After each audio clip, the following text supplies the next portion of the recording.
Police સ્ટાફમાં WLRનો એક આપઘાતનું પ્રકરણ બનેલું હતું, જેમાં જે તે વખતે ઈડી દાખલ કરવામાં આવેલી હતી,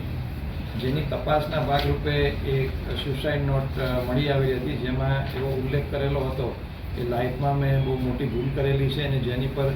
બહુ ભરોસો કરેલો એને મારી કંઈ પડેલી નથી. હવે જ્યારે આ બેનને ફ્યુનરલને બધું પતી ગયું પછી એમના મધર લોકોએ જ્યારે એમના ફેમિલીવાળાએ જ્યારે આ અનુસંધાને તપાસ કરી ત્યારે એમના જે મરણ જનાર બેન છે એમના ફ્રેન્ડ સર્કલમાંથી એ લોકોને એવી માહિતી મળેલી હતી કે મરણ જનારને જોડે કામ કરતા પ્રશાંત સીતારામ ભોએ એ બંને લોકો સિંગમપુર પોલીસ સ્ટેશનમાં સાથે નોકરી કરતા હતા. એ વખતે એ બંને વચ્ચે પ્રેમ સંબંધ હતો અને આ પ્રેમ સંબંધ વખતે આ લોકો વચ્ચે શારીરિક સંબંધ પણ રહેલો હતો અને આ લગ્નના નહીં થકવાના કારણે આ બેને સુસાઇડ કરેલું છે. એટલે ગઈકાલે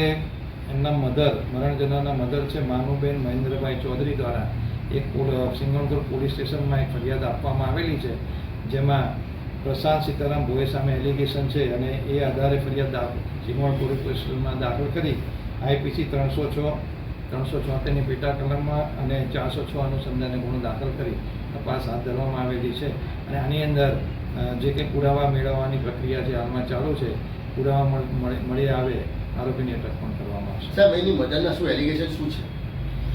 મધરનું એલિગેશન એ જ છે કે એમને જ્યારે આ સુસાઇડ નોટમાં વાંચ્યું કે જેની પર બહુ ભરોસો મૂક્યો, જેને મારી કંઈ પડેલી નથી, એટલે એમના પરિવાર દ્વારા મરણ જનારના ફ્રેન્ડ સર્કલને પૂછપરછ કરવામાં આવેલી હતી અને એ પછી એ લોકોને એવું ધ્યાનમાં આવેલું હતું કે મરણ જનારનું પ્રેમ સંબંધ હતો પ્રશાંત ભોએ સાથે અને એ બંને વચ્ચે શારીરિક સંબંધ પણ બંધાયેલો હતો, પરંતુ એ બંને વચ્ચે લગ્ન થઈ નહીં શકવાના કારણે બેને સુસાઇડ કરેલું છે. એટલે એ લોકોએ પ્રશાંત ભોએની વિરુદ્ધમાં 376 અને લગ્ન કરવાની લાલચ આપેલી છે એટલે વિશ્વાસઘાતનો 406 મામલે